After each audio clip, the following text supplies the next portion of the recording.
shelter. Simple life, it's all we want to live. Give me food, give me clothes, give me love, and give me shelter. Yeah. Welcome, ladies and gentlemen, to the We Too Are Librarians Movement platform, your distinct and dynamic platform that speaks to and for the masses. We are not in the business of manufacturing players, pimps, and hustlers. Rather, we are in the business of changing and revolutionizing the thought process of our people, not only in Liberia, but even around the world. Again, this is your one and only platform, that speaks to and for the masses. We are not in the business of manufacturing players, pimps, and hustlers. Rather, we're in the business of changing and revolutionizing the thought process of our people, not only in Liberia, but even around the world. Today is November 4th, 2024, Monday. Today I have the very distinct honor and pleasure to have with me in studio our own local contractor, CEO of Excellence Designer and Home Improvement Construction Company, in person of Sami Gabla. So definitely, it's a pleasure to have you in our studio today. You are live in studio on the We Too Are Librarians Movement platform. To begin with, we want to start up by asking Mr. Gabla, could you just introduce yourself and tell us briefly about Excellence Designer and Home Improvement Construction Company? Yeah, Mr. Williams, first of all, I want to appreciate you and your people for, giving me an opportunity tonight to be part of this great platform. And by way of introduction, my name is Sami Gabla Jr. I'm the CEO of Excellent Designers and Home Improvement Construction Company that has, that is in PA, like Philadelphia, PA, to be specific. And the Excellent Designers and Home Improvement Construction Company started since 2015. We actually based in Philadelphia, like I said, and it is like this. But now we're standing there a lot of jobs. We are taking other states and other places. And we even work from like Liberia from home, testing as far as Liberia. Sometimes we do online and on site. In addition to that, I started this journey since 2002. We're going to get to that. We're going to get to that question, Mr. Gabla. Thanks for that great introduction. But we want to interject here. Today's topic is, why do we nickel and dime our own? I think maybe about 3 weeks ago, I actually came across Mr. Gabla at the Home Depot, and this is where the conversation started. We begin to talk about how our local contractors are nickel and dime, and we had a topic, in fact, several weeks ago where we talk about how our contractors, are being nickel and dime, and we will spend a lot just to hire foreign contractors or contractors who are outside our domain. So we wanted to bring this to the table to kind of have this conversation, to find out the reason why we would nickel and dime our own and we would not, invest in our own. Rather, we spend, tons of thousands, hundreds on typical maybe white contractor, some other contractor who is outside the Liberian community. But the goal and the objective here is to ensure that we're talking about ways in which we can, improve the relationship of our local contractor with the end user, who would be the consumers. So we decided to bring one of our our technocrats who has a vast experience in all of the trades. Mr. Gabla is not only a general contractor, but he has a background in plumbing, electrical, mason, carpentry, you name it all. As we go a little bit further, he's going to give us some details and information about his background, how he started his journey from Liberia, Africa, so to speak, and coming to the States, how he actually add to the skill and knowledge that he had to also, kind of build on it. Now he has his own firm. So, Mr. Gabla, again, it's a pleasure having you on the platform tonight. we want to ask you our second question. What really inspired you? What was the inspiration, or what was the inspiration behind you starting the Excellence Design and Home Improvement Construction Company? Yeah, thank you very much, sir. Thank you very much. So actually, I started this when I started this since 2002. 2002, during the auto pause, when things were, upside down in Liberia, in my country where I'm from, I saw that my dad had a shop. He used to have a company called SGP, that is Sammy Gabla Plumbing. And, there were a lot of guys coming up there to do work and stuff. And I was the youngest, but they were surprised that, while I was the youngest among them, I was performing some major, tasks in the era of plumbing. So, but they were shocked. My dad was surprised. I mean, he was very proud of me. So then he told me, he said, I think you can actually put in more time on doing this. So myself, I have an interest because I love the business. I love the business in the sense that I'm a kind of man, I'm very hands-on. I love to do this, with my hands. And notwithstanding exploring into business in that form, I really love it. So I started there in 2002, and 2002 I started that journey. So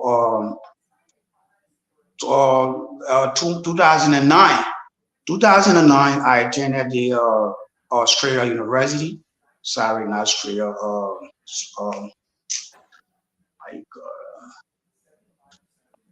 Stella Maris Polytechnic. That is in Liberia. So I attended Stella Maris Polytechnic 2009. When I entered Polytechnic, I also saw that construction like we see up here is not like in Liberia. It's not introduced out of full or picture. So we were doing something like a hands-on training, like we call freehand stage, where we would just stare with our hands, do a graphic drawing and stuff like that, which wasn't enough. So, and then by 2011, I had an opportunity, then I came to the US. When I got to the US, I saw the difference that I was taught, back home and that of here. And I also saw that by that time, at the time, doing when I was back home, I still worked for companies, and I could still make it up to other contractors. And I was one of the, one of the good guy among them. So they were like, oh, wow, I think you are good, kind of thing like that. I was once a subcontractor. I did work for the oil mill. I did a couple work for major companies like Deezer. And then on top of that, I have my own little 2005 election, or when the Judge Weah contested the very first election. By that time, I also had a little workshop, and I was exploring into like windows or fixing no glass windows, sliding windows, and doing plumbing, basic plumbing and stuff like that. And then I got to use, and I found out that it is actually my area. So I decided to get I call it directly into the field instead of diverting myself into something else. So then I thought it was that I want to go to school. So I attended the Australia University here. That was 2013. So 2013, I fought high. Then I achieved there. I was able to complete my study in structural management. So structural management is something like what we call projects. So basically you're doing structural, like project managing project, getting involved into stuff like or commercial and residential activities. And then I also wanted to, kind of get a little broad picture of the entire construction to see how best maybe I can test almost everything. So then I later got a transfer and I went to RTD Tech.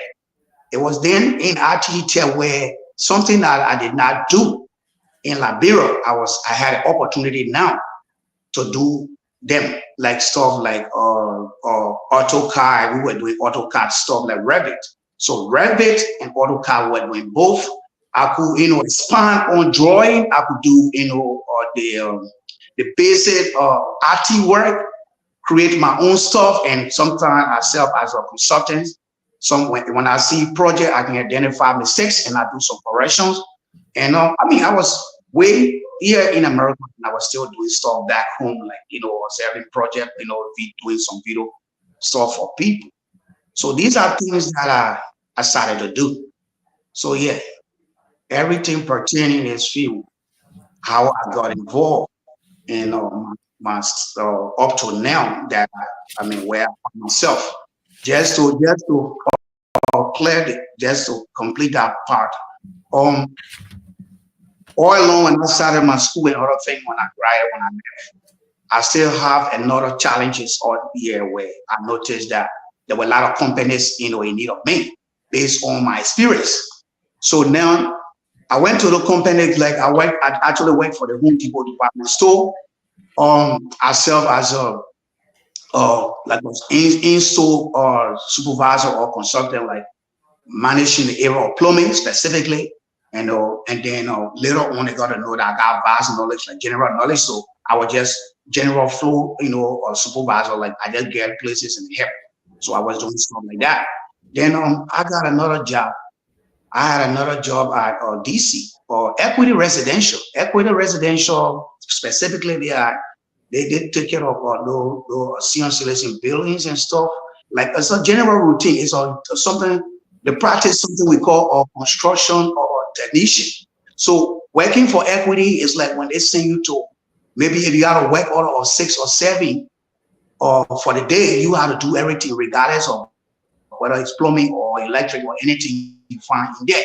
You have to do those work orders. You have to close the work order at the end of the day. So based on my fluent, experience, I was serving now as a senior supervisor, creating or assigning work orders to other workers. Like most of those Spanish guys were in there. They have, ability to speak well. They have all of, efficiency, some major stuff. We were working together, happy. Then later on, I so sometime another job, I worked with DDB Construction Company. So DDB Construction Company, like we did a couple projects with hotels, like the Westin hotels. We did the Westin Hotel. I was one of the supervisors. Did the Westin Hotel. We did the Marriott Hotel right at the airport. I mean, we did Hilton's. It's a whole bunch of stuff. So you have to work in those places as a self or independent contractor. I mean, it's something that you have to be fully, informed to construction, not anything, nothing less, nothing more. I decided to go to North Dakota. I was just online one time, like a job with a Concordia College. So I went up there. I worked for Concordia College as a maintenance tech again, not just maintenance tech or supervisor. So I was at Concordia College. Then after all this routine, I decided, I said, you know what? I love Philly. Because when I got in Philly, I noticed that, there are a lot of construction activities. So why not Philly and more besides? My dream is, I want to see how many librarians I can actually tutor in the area of construction, a little knowledge I have, or with the Calabar experience. I think a guy like me that have this full control, I could have my own team or my own company. So I came back, and then it was that time that I had to register my company, and I had designer going on. And since then, we have a lot of librarians all year. Yeah, but the issue tonight, I like the topic. And I know we'll get to that. But the fact of the matter, I have employed over 300 librarians, young guys who were, some are willing, some are their own bosses now in various places. And I've done millions of homes around, thousands of homes around here, or other places, other states, and a whole lot. As I speak to you right now, I'm the GC. I'm the general contractor for the Victory Harvest Fellowship International. And more to that, I do other work, major work, like electrical work for other churches. So I actually have the control of both residential and commercial activity. So, thank you very much for that in-depth explanation, just to give us some background about your portfolio, your experiences. It seems like you have a vast experience in general contracting and general construction, ranging from residential to commercial construction. Again, if you have tuned in, you're watching the We Too All Liberians Movement platform. Our topic for tonight is why do we nickel and dime our own? As I begin the show, I guess I talked about how this all started from the Home Depot, where I heard, our CEO here, Gabla, as well as other contractors, just talking about how they're not treated with respect, they're shorthanded, and we thought to bring to the platform, the topic, why do we nickel and dime our own? Because to have such vast experience, Mr. Gabla is not the only general contractor that we have. But what I want to ask here is, so what are some of the major projects that you will work on? Because I just want to really kind of zoom in and narrow in on what's going on within the Southwest, I would say the Philadelphia area, maybe Pennsylvania. I'm pretty sure that you work also in New Jersey, maybe you've worked in Delaware. Right. You did mention that you work in Maryland, you work in North Dakota, but you work for some other companies. But to bring it back home to our own people, why do you think our people would nickel and dime, a professional like you who has vast experience in not only electrical work, not only plumbing, not only masonry, not only carpentry, but you also have, experience in, from a more holistic standpoint, you are able to take a building from scratch, from the foundation, up to finish. So it means that you have a vast experience. But I want you to kind of tell us here, what are the challenges? Why are, our people, our Liberian people, why are we shorthanding professionals like you? Can you, maybe not extensively, just tell us here briefly why we nickel and dime our own, rather we would spend, thousands, because for example, we will have a Spanish contractor come in who would charge maybe for doing kitchen in the bathroom. He might be charging $25,000 maybe to do a deck. You will be charging the same amount. But you as a professional and other contractors that we have in the community would come to do similar jobs. We wouldn't want to pay you that amount. We want to pay you less. Can you give us at least a little bit of explanation as to why you guys are being nickel and dime? Okay, thank you, sir. Yes. So, like you said, regularly said, the challenges. There are huge challenges all year with all general contractor.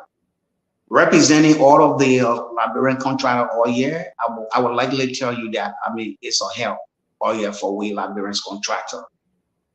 In a sense that our people actually, it seems to be difficult with common issues that we can easily handle. Whatever the reason is, I really don't know, but what I have experienced over the years is exactly what I'm going to tell you, my brother. So what happened here is this. I remember when I first started and I started doing my little work, I would go to Liberian homes and they would be like, oh, can you please come? Or I want this thing done, because at first, I try to create of the how you call it, or I try to sell myself on that. So what I was doing was, when I come over here and just to know them, a job that costs certain amount, I tell them, I say, or this is the project, and they would tell me, oh, you know what, I don't have this money, but this is what I get. And sometimes I tell them, no, it doesn't work like this, but I will actually help you, but this is the actual cost. Then I go about doing the kind of work, helping up. And so I was able to do a lot of work. It took me almost 3 years with no problem. But then it came a point where I was just alone, like I had just 2 manpower. And I decided, I said, you know what?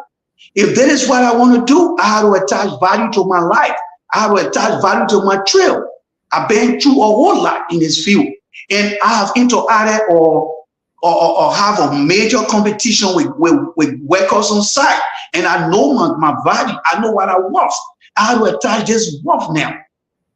All right. So I decided to do what? I decided to add or insurance. Or I decided to have a workers insurance. I start talking about vehicle insurance. I start talking about over 5 manpower. So I create a financial, you know,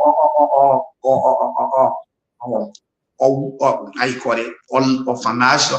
I actually create a financial situation, hoping that, you know, with the values and qualities that we will bring to the community, it will actually work when there is reason, when there is quality of jobs.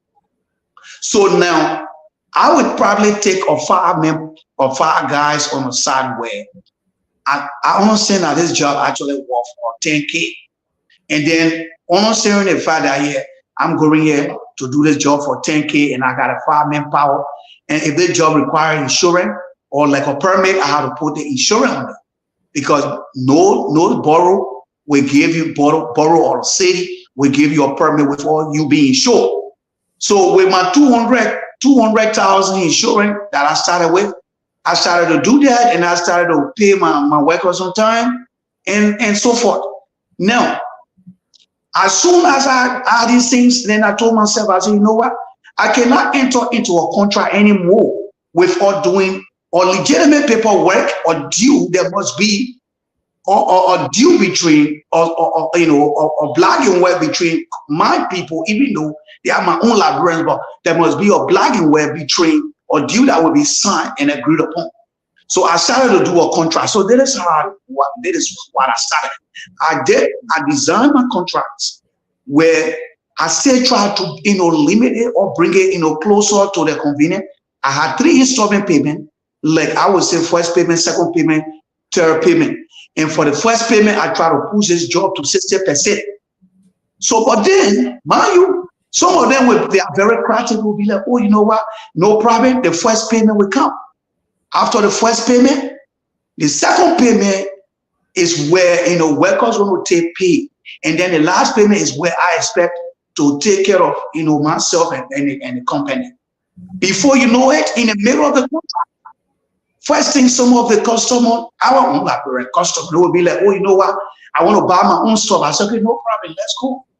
Now, I would tell them that, like, what is the entire this project, like one bathroom, that is the expected, budget. That is the expected amount that you're going to pay. They will agree everything. When they go to the store, they start buying expensive stuff. So guess what? They will run out of phone. When they run out of money now, or as soon as they run out of money, the confusion begins. Sometimes they got a lot of things that they do to limit you. Sometimes they will have a time excuse.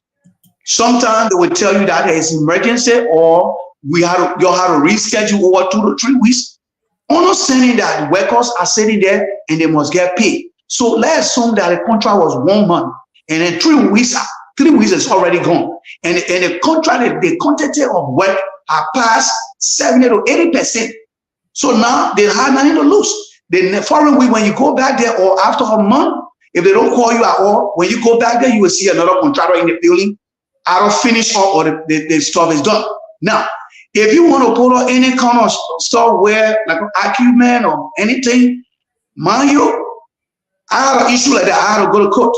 They will file or stuff against you for trespassing and all stuff. Like the last case I had, the fellow filed charges for burglary, criminal trespass, only because I was in his premises. Can you imagine? And then I was so worried. The only reason I told him, I said, listen, saying this where we have already had this job, and understanding the fact that you don't want to pay us, and then other things we had to do other things. Let me get my tools. And every other stuff I had to do, I took care of everything with the rest of the other one that he was owing because he didn't have money, and that resulted to he filing charges. When he went, he said, okay, Go right in the basement there. Your tools is right there. You can pick up your stuff. My brother, I took that risk. At the end of the day, I just saw the police. I was arrested. So these are the risks we have. So these are things that they do. So notwithstanding, there are a lot of Liberians all here that are willing to work with us. And then sometimes we work together peacefully. But the fact of the matter is that when it comes to the contract, and general contracting, it has a lot of responsibility. Like I said, all these things plus worker or pay. If you are not very careful, you're going to get in trouble with workers. Somebody boss all here, they don't care. They want to shoot you. They're a whole lot. And then you're standing right there calling the president, sometimes they even block you.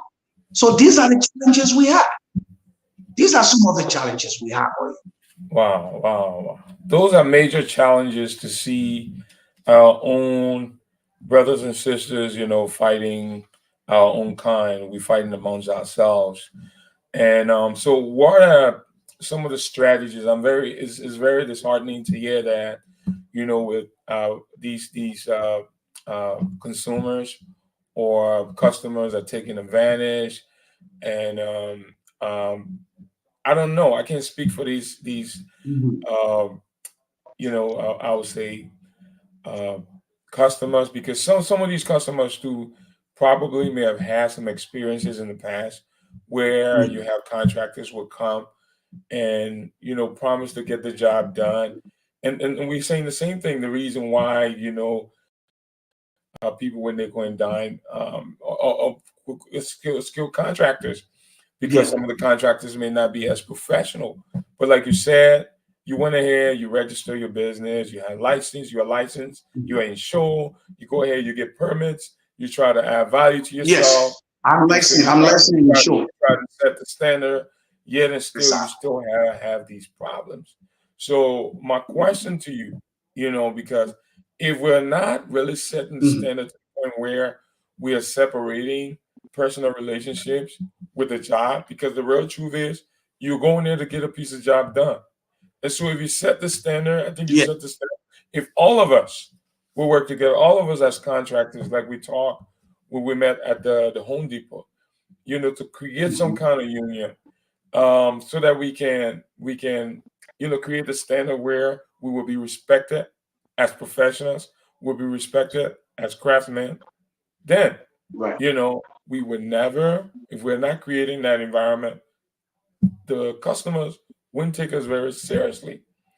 But you, just based on some of the things that you explained, being from Liberia, all of the things, your aspirations, the turmoil and the difficulties that you went through there, to come here to then venture into the craft, went ahead, add value to your life, went set up the business to a point where, you are competing with other professional contractors here. To see that happening, I think is very disturbing. But now to take it a step further, what do you think we can do in the community that can bridge this gap between because the competition here is tough. You as a professional who have the skill, the requisite skill, not only do you have the skill, but you have the educational background, the training, and then to add to the skill, you're certified, you're licensed, and you show what message or what can we do so that to raise the standard of this craft, so that the people, our one people, Liberian people, what can we do? What do you think we can do? What can you do as a professional so that they will be able to change the mindset? Because the truth is, our people, one people, don't respect the craft. And that's why the We Too movement is here to revolutionize, to change the mindset of the people, to give them a different thought process, so that they can see. One man will see a plumber and just think, oh, the man is just a plumber, so you don't respect him. Or this man is just a carpenter, so you don't respect him. This man is just a mason, you don't respect him. But mind you, this is the man that is doing your job, that is providing you the service, giving you quality service so that you can. But the thing here is, like I was saying to the next, So the question, you have some other irresponsible contractors who will go there to take jobs. So how many jobs are you taking at a time? All right, good. And That's, by that, what is the yardstick that you're using to a typical bathroom? What would you mhm. charge, say, for example, a customer? Because I mean, it varies. It may vary based on the need and the nature and the scope of work, or kitchen, or maybe I don't know if you do decks, or if you're I doing do. I do. Yeah, electrical. Maybe you're just sure. doing an electrical job. How Yeah. how are you charging these people? And when it comes to the business side, because it's one thing with being able to perform the job, you know, bringing into play your technical side. But what is the business side? What is the customer and contractor relationship? Are you delivering? Are you meeting their expectation? Are you Right. doing the Thank you. job you're meeting their needs? Are you also Mhm. considering that? I want you to expand Right. on that. Okay, thank you. So actually, like I remember one of my customers lashed at me. Sometimes say, "Oh, you just come here, you just pick up $5,000 just like that, and just to do a kitchen, blah blah blah blah blah." And I told this customer, I said, "Listen, when I came over to your house, everything was discussed and agreed upon. Not only that, the quality of this 5K you're talking about. Can you imagine if you were to design a kitchen by yourself? 5K is including material that I have to use my own discount, strategy to draw, to make you succeed a kitchen. First of all, kitchen or size of kitchen with an L shape or kitchen with how you call it the perimeter of or how you call it of 560 square foot. Do you know what are you saying? You took everything on from the ground to the cabinets, from the cabinets to the countertop, the sink, and then I did a garbage disposal. I did a backsplash tags, and I did seating like spotlights and everything. Do you know how much are we talking about? I said, first, this 5K question should be money that you will put in my pocket. So now, here is the thing. Strategies in working with them is something that, first thing, I wish we have the opportunity to have a union. If there's a union, like back home, I remember I worked for some government official at the time, doing tailor time. And then, like after 97, right, somewhere there, we did something I worked. Oh, tailor. No, that was, sorry, not tailor.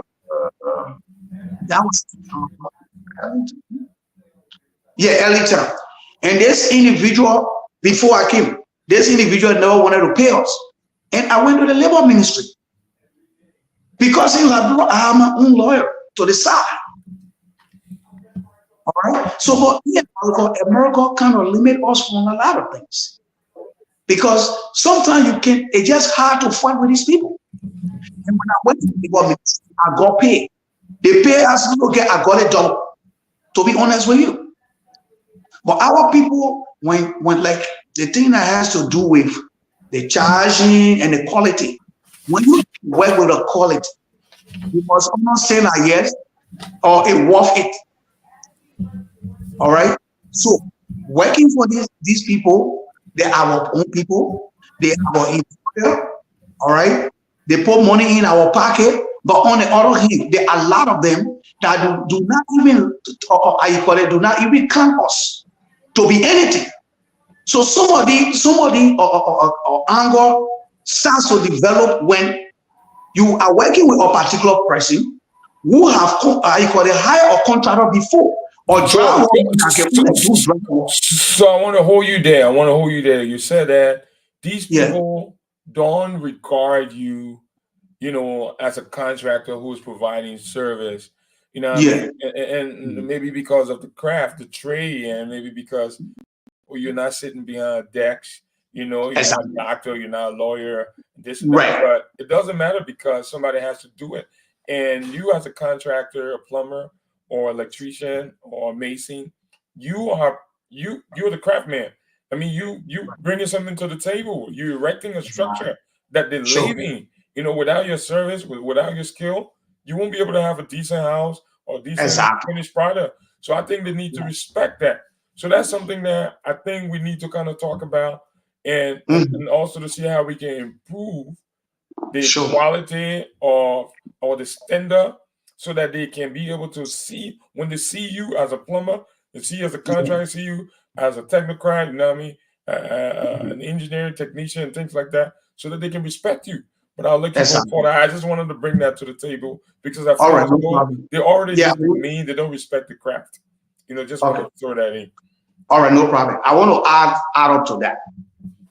On the field, we got general contractors. All right.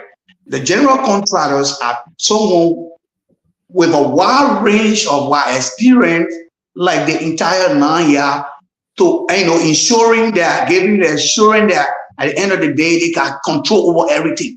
Now, some of the people will already go. Some of the people will, because they want to save money, they will go take someone who does only or drywall, or for example, like one of my guys that work with me.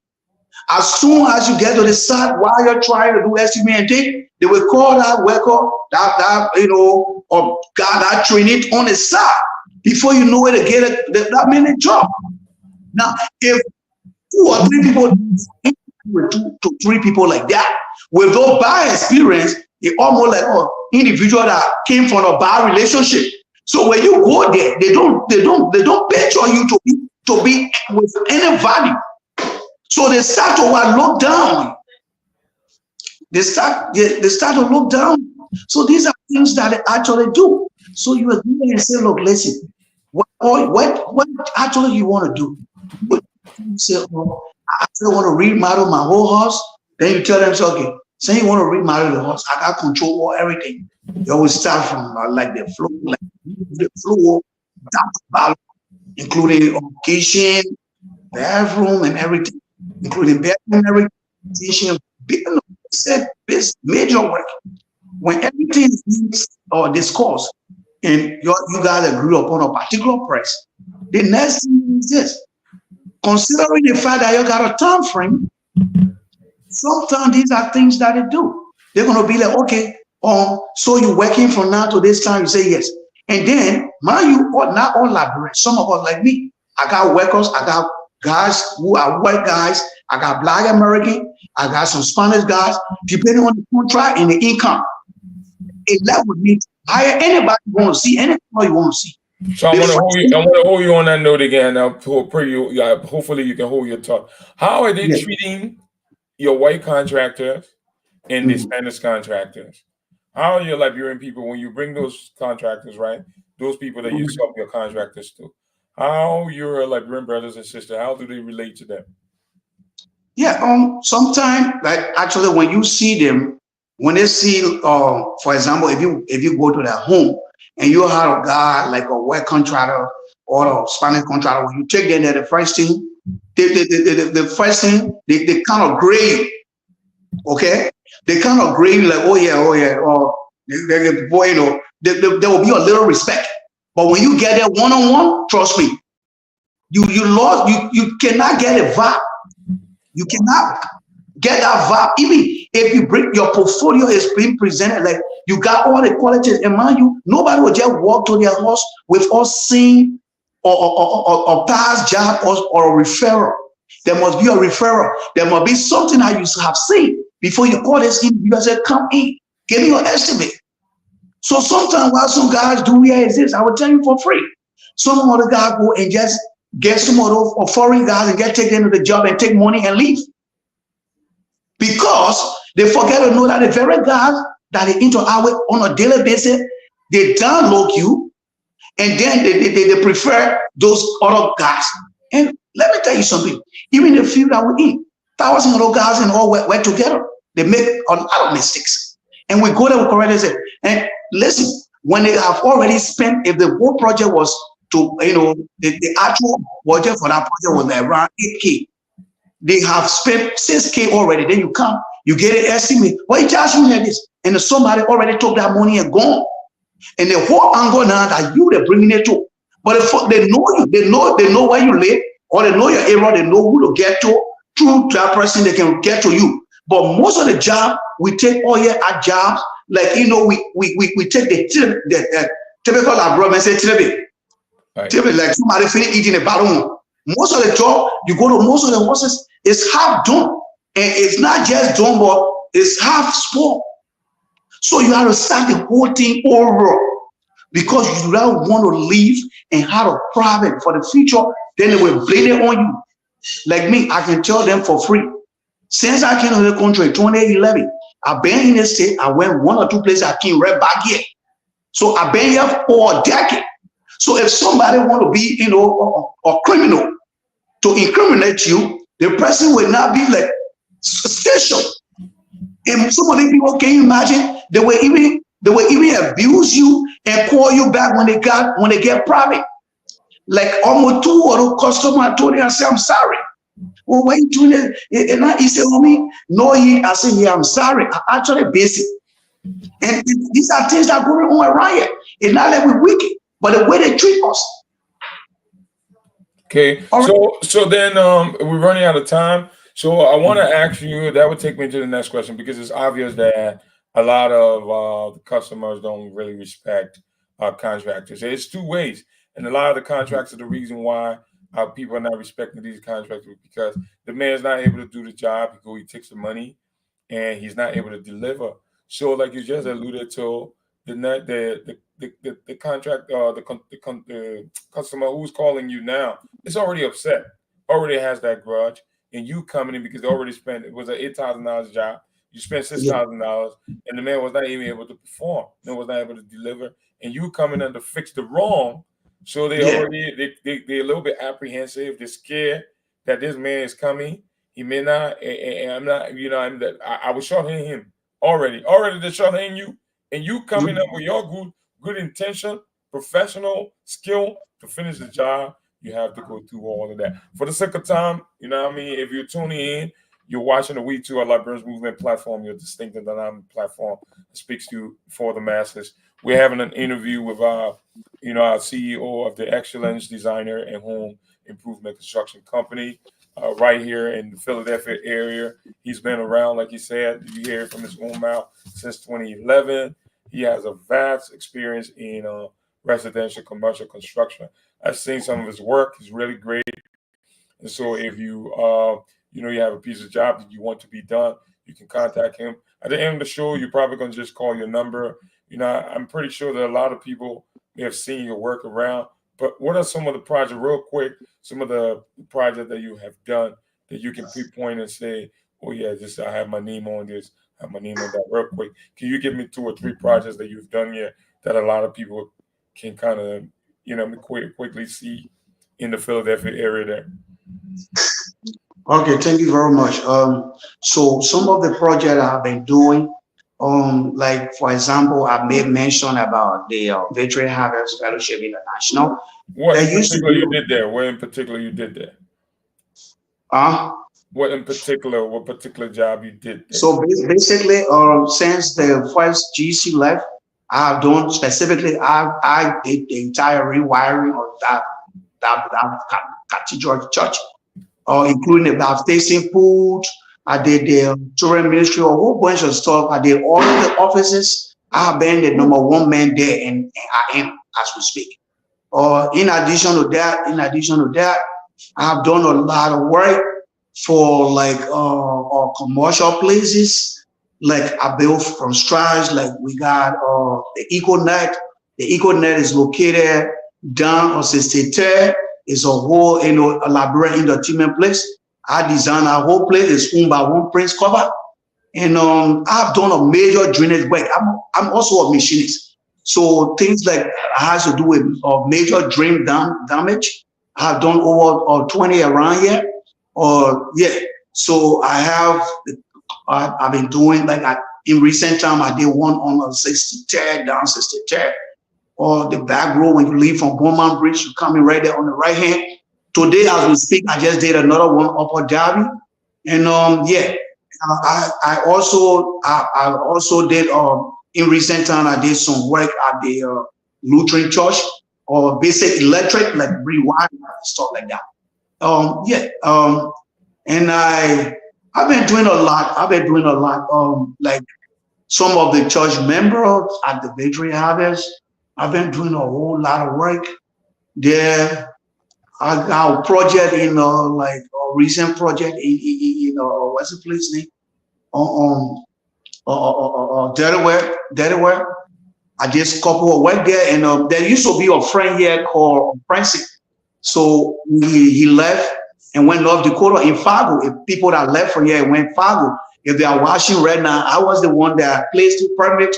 I did all of the general routine. I make that restaurant came to reality, and I hang in there before I even got employed at the Concordia College. Yes, there are thousands of horses around here. Thank you very much, Mr. Sammy Gabler. I got 2 more questions for you, and then we're going to be clear. We'll ask you for your closing remark. What is your future goal for excellent designer and home improvement construction, both in America and Liberia?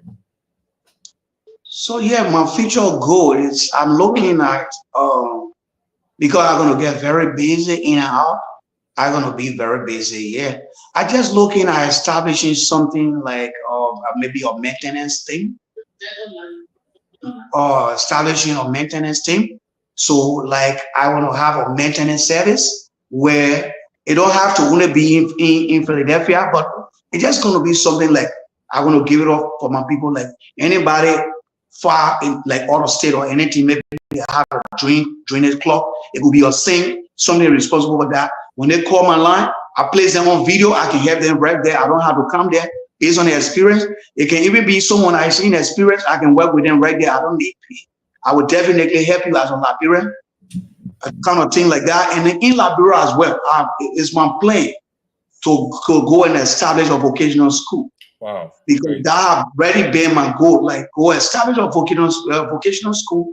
And I mean,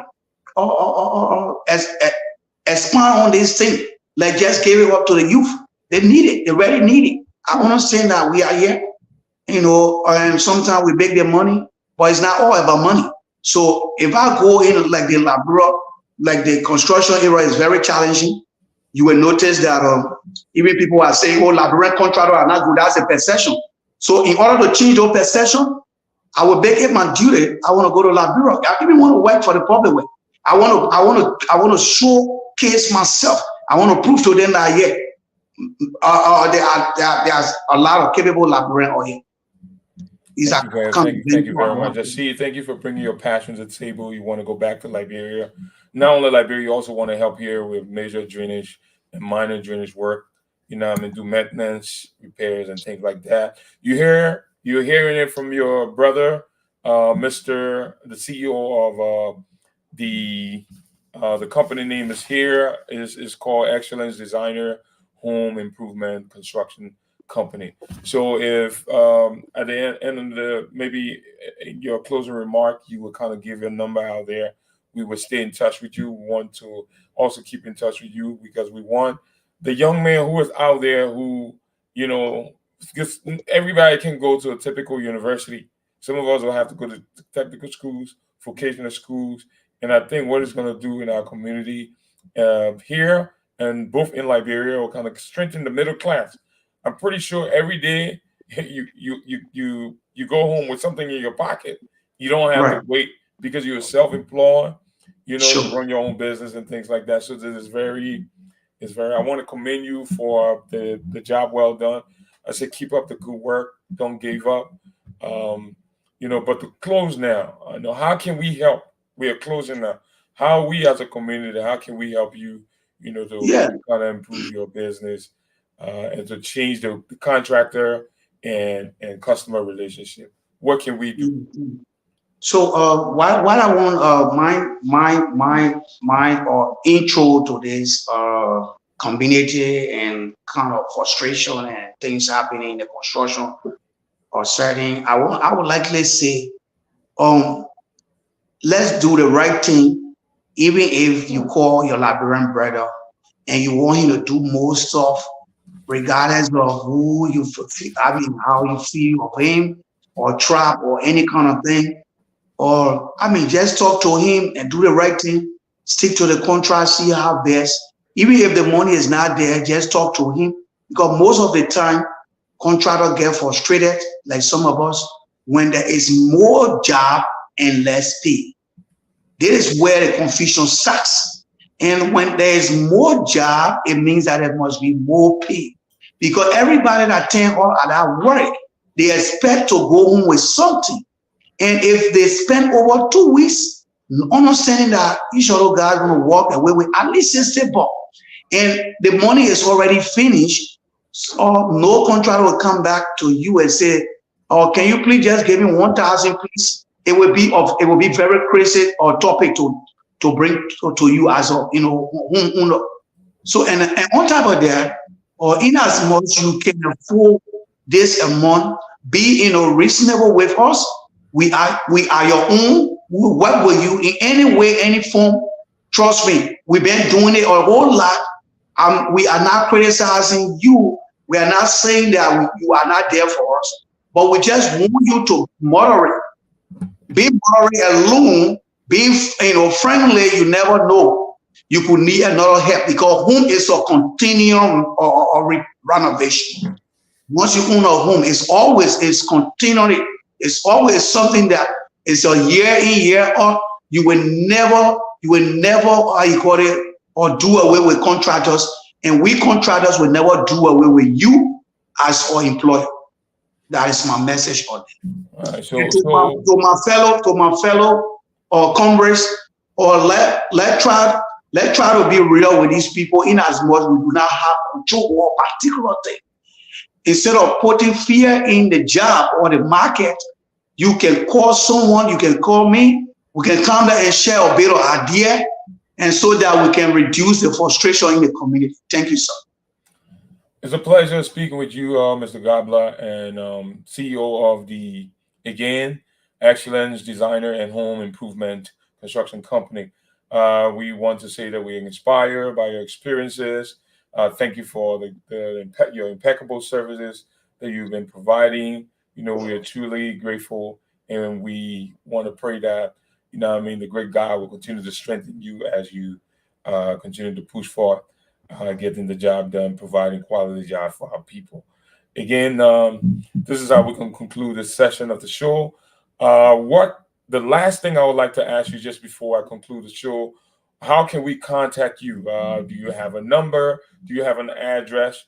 And Yes. to add to that, I know when we started the show, we talk about creating a real contracting or contractor union where, Yeah. one guy, knowing that you are the professional, you are able to really do the job instead of the guy coming to try to work with you, but he want to, go there and undercut, get little or nothing. He won't be able to get the job done. So hopefully we will be able to, or maybe have another show to see where we can meet, and then we can establish this contractor union where we will not be short-handing ourselves, but we'll raise the standard so that the customers will be able to respect us. Because one man said something, his name is Rob Emerson.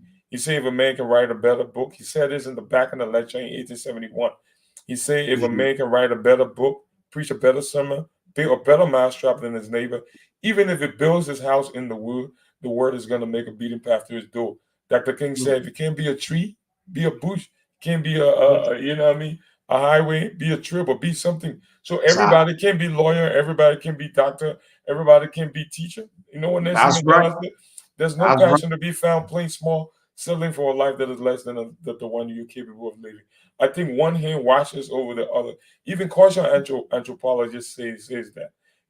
Every trade should be respected, because the man who is the garbage man is doing something. The man who is the chef who's cooking, he's also doing. People got to eat. Somebody got to clean the place. Somebody got to, somebody got to be the housekeeper to have the house clean. So we want to say here, we really appreciate you coming here. We don't take your time here for granted. It's a pleasure, and this is not going to be the first and the last. We're going to make sure that we keep in touch, and we'll reschedule another time where we will all meet at a round table to have the discussion. This is how we're going to conclude this session of the show.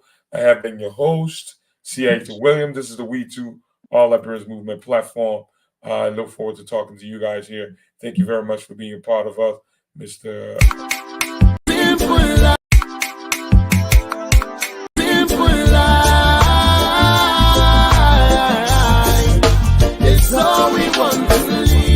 Food, give me clothes, give me love, and give me shelter, shelter. Simple, simple life. It's all we want to live. Give me food, give me clothes, give me love, and give me shelter, shelter. Simple, simple life. It's all we want to live. Food, give me clothes, give me love, and give me shelter, shelter. Simple.